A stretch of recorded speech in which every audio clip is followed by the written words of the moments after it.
दोस्तों, मेरी नई कहानी में आपका स्वागत है। मेरी कहानी को एंजॉय करें, वीडियो को लाइक, शेयर और कमेंट करें और चैनल पर नए हैं तो चैनल को सब्सक्राइब करना ना भूलें। अब हम कहानी की तरफ चलते हैं। रामेश्वर सिंह अपने गांव के स्कूल में हेड मास्टर हैं। घर में 2 बेटा और 2 बेटियां हैं। अभी कुछ साल पहले बड़ी बेटी की शादी किए हैं। उनका घर दिखने में बहुत पुराना है, लेकिन अंदर से बहुत सुंदर है। इसी घर में उनकी कई पीढ़ियों ने अपना जीवन बिताया है। रामेश्वर बहुत ऊंचे सोच और विचार के व्यक्ति हैं। अपने बच्चों को भी ऐसे ही संस्कारों से पाले हैं। गांव में उनकी काफ़ी इज्जत है। खेत खलियान के भी काफ़ी धनी हैं। उनकी पत्नी गायत्री, जिससे रामेश्वर सबसे ज़्यादा प्यार करते हैं, उनकी प्रेरणा है। एक दिन उनके बड़े बेटे ने कहा, पापा, मुझे जॉब का ऑफ़र आया है। मैं इस जॉब की इंटरव्यू के लिए मुंबई जाना चाहता हूँ। यह सुनकर रामेश्वर जी ने कहा, बेटा, शहर जाने की क्या ज़रूरत है? हमारा इतना खेत खलियान है, यही कुछ काम कर लो। शहर जाकर दूसरे की कंपनी में काम करने से अच्छा है अपने गांव में अपना खुद का बिजनेस शुरू कर लो। बेटे ने कहा, पापा, कुछ सालों की बात है, उसके बाद मैं वापस अपने गाँव आकर अपना बिजनेस शुरू करूँगा। लेकिन अभी मुझे जाने दीजिए, मुझे काम का एक्सपीरियंस भी हो जाएगा। पापा, उन्होंने कहा, ठीक है बेटा, तुम कहो तो मैं भी साथ में चलता हूँ। वहाँ पर तुम अकेले पड़ जाओगे। बड़े बेटे ने कहा, नहीं पापा, कंपनी ने सारी व्यवस्था कर दिया है। आप वहाँ जाकर परेशान हो जाएंगे। मैं सब अच्छे से कर लूँगा। पहली बार बड़ा बेटा बहुत समय के लिए अपने घर से दूर जा रहा था। माँ ने कई तरह के खाने पीने की चीज़ें पैक कर दिए। बड़ी बहन अपने भाई से मिलने आई है। छोटी बहन अपने भाई का ज़रूरत का सारा सामान पैक कर रही थी। ऐसा लग रहा है जैसे कोई लड़की अपने घर से विदा हो रही है। सच ही तो है, इनके परिवार के बीच का यह प्रेम ही इन सब का आदर्श है। बड़ा बेटा चला गया। उसका मुंबई में जॉब भी लग गई। फ़ोन पर अपने मम्मी पापा को बताया और जल्दी आने की कोशिश करूँगा, यह कहकर फ़ोन रख दिया। इधर बेचारा रामेश्वर का घर सूना लगने लगा। पहले बड़ी बेटी गई, अब बड़ा बेटा भी चला गया। छोटा बेटा और छोटी बेटी बच गए, लेकिन वो भी अब कहाँ रुकने वाले थे। छोटे बेटे की भी पढ़ाई लगभग पूरी हो गई थी। वह सरकारी जॉब के लिए एग्ज़ाम दे रहा था। छोटी बेटी का रिटायरमेंट से पहले शादी करना है, इसलिए उसके लिए लड़का ढूंढ रहे हैं। इस तरह घर पूरी तरह से खाली होने का अपना इंतज़ार करने लगा। एक दिन गायत्री ने रामेश्वर से कहा, ए जी, हमारे सभी बच्चे चले जाएंगे तो हम यहाँ अकेले रह जाएंगे। अपने बच्चों के बिना कैसे रहेंगे हम? जब इस बार अपना बड़ा बेटा वापस आएगा, हम उसे यहीं रोक लेंगे। वैसे भी उसने कहा था कि कुछ साल बाद ही वो अपने गांव लौट आएगा। यह बात बोलते हुए गायत्री इमोशनल हो रही थी। तभी रामेश्वर बोले, बच्चे हमारे घर से दूर जाएंगे, हमसे नहीं दूर जाने वाले हैं। फिर कब तक हम खुद से उन्हें बांध कर रखेंगे?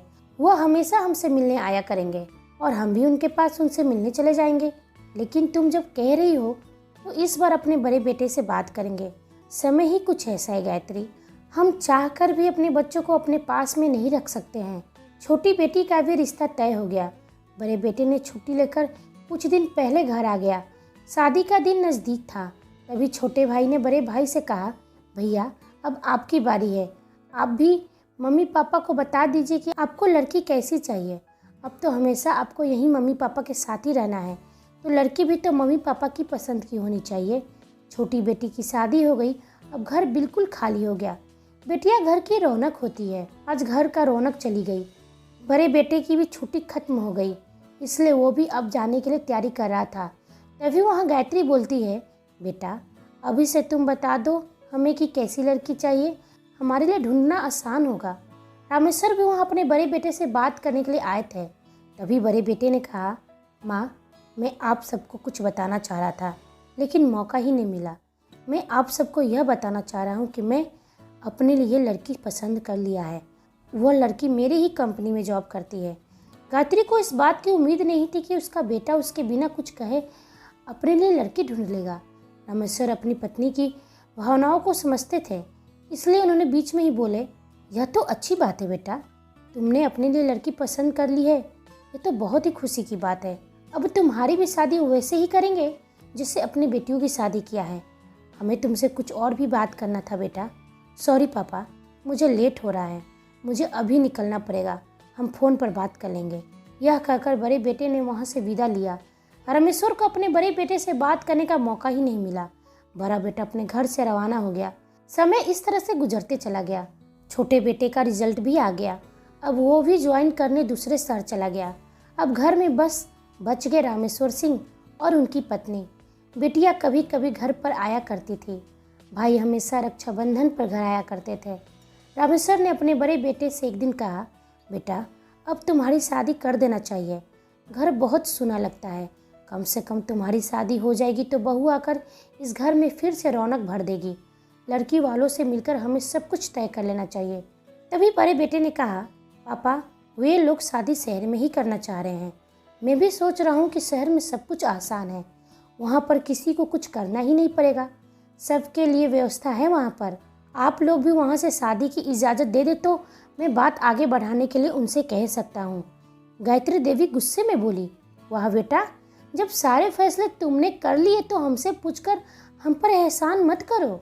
ये घर हमारा मंदिर है, गांव ही हमारा शहर है। कार्ड भेज देना शादी का, हम सब खाना खाने जरूर आएंगे। यह बात बोलकर गायत्री फुट फुट कर रोने लगी। बड़े बेटे ने कहा, इसमें रोने वाली क्या बात है माँ? आजकल गांव में शादी कौन करता है? शहर में सभी चीज़ की व्यवस्था है। वैसे भी माँ, मैं शहर में रहता हूँ तो शादी भी मैं शहर से ही करना चाहता हूँ। वहाँ मेरे फ्रेंड है, मेरे कलीग है। रामेश्वर अपनी पत्नी को संभालते हुए बोले, बेटा को जो सही लगा उसने वो कर दिया, पर तुम बच्चों की तरफ फैसला क्यों ले रही हो? यह जिंदगी उसकी है तो फैसले भी उसे ही करने दो। रामेश्वर को भी अपने बेटे के इस फैसले से दुख पहुंचा था, लेकिन वो गायत्री को अपना दुख नहीं दिखाना चाह रहे थे। इस तरह बड़े बेटे ने शादी कर लिया। बहनों ने अपने भाई पर हक खो दिया। छोटे भाई ने अपने बड़े भाई के इस फैसले से बहुत गुस्सा था, इसलिए उसने अपने भाई से बात करना ही बंद कर दिया। बड़े बेटे के इस फैसले से घर के सभी सदस्यों के बीच में मनभेद पैदा हो गया था। रामेश्वर सिंह भी समझ गए थे कि अब उनका बड़ा बेटा गांव लौटने वाला नहीं है। इस घर में दुख सिर्फ परिवार को ही नहीं पहुंचा था, एक ऐसा भी था जो कई पीढ़ियों से उस घर में प्रेम और एकता का गवाह बना हुआ था। वह है उस घर का आंगन, जो वक्त के साथ अब सूना पड़ने लगा है। जिसने यहाँ बच्चों को खेलते देखा, खिलखिलाना देखा, ठहाकों का गूंजना सुना, बच्चों के बीच में प्यार देखा, नोकझोंक देखा, आज वो भी यह सब देखकर रो ही रहा था। वक्त ने उनके दुखों पर मरहम तो नहीं लगाया, पर चोट देते चला गया। बड़ा बेटा अब घर ना के बराबर ही आता था। वह तो शायद से ही कभी अपने माँ बाप से ठीक से बात करता होगा। छोटा बेटा अपनी जिंदगी और काम में व्यस्त हो गया और बेटियां अपने ससुराल की जंजीरों में बंध गई। पर अब त्योहार, सुख दुख अब रामेश्वर और गायत्री को अकेले ही करना है। यह अकेलापन, बच्चों की दूरियां और बेरुखियां अंदर ही अंदर पति पत्नी को तोड़े जा रहे थे। आंगन में बस बच्चों की यादें ही रह गई थी।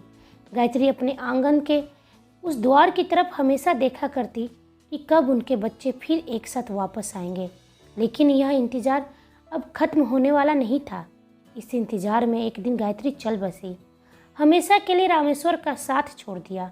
रामेश्वर अपनी पत्नी के पास बैठे आखिरी बार देखकर रो पड़े और बोले, तुम भी मुझे धोखा दे दिया गायत्री। इस उम्र में अकेली छोड़कर चली गई। बच्चे एक बार फिर उस आंगन में साथ हैं जहाँ उनकी माँ का मृत शरीर रखा हुआ था। जब माँ जिंदा थी तो वो आंगन भी खुशहाल था, पर आज मरकर भी माँ उस आंगन में फिर से अपने बच्चों को साथ लेकर आई। सारी क्रियाक्रम होने के बाद बच्चे रामेश्वर के पास जाते हैं और छोटा बेटा उनसे कहता है, अब यहाँ कुछ नहीं रह गया पापा, आप मेरे साथ चलिए, वहाँ मैं आपका ख्याल रखूँगा।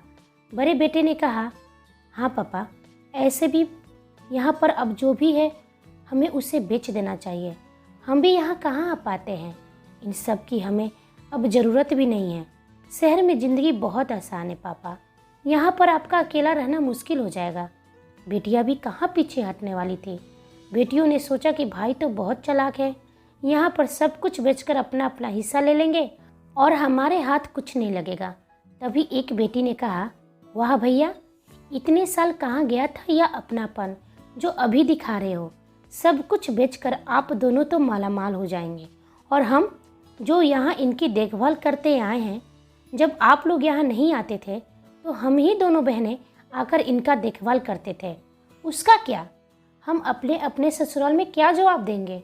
बच्चों की ऐसी बातें सुनकर रामेश्वर का कलेजा फटे जा रहा था। वह आंगन की दीवारें आज बहरा होना चाह रही थी।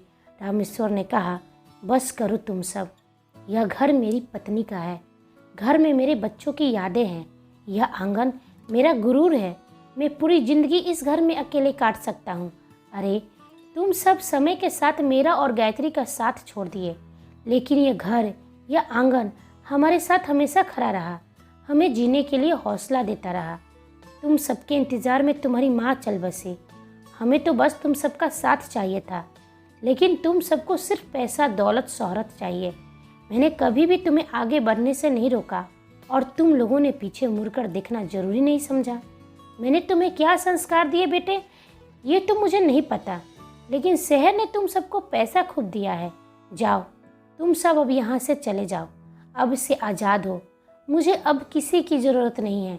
यह घर, यह आंगन अब कभी तुम सबका इंतज़ार नहीं करेगा।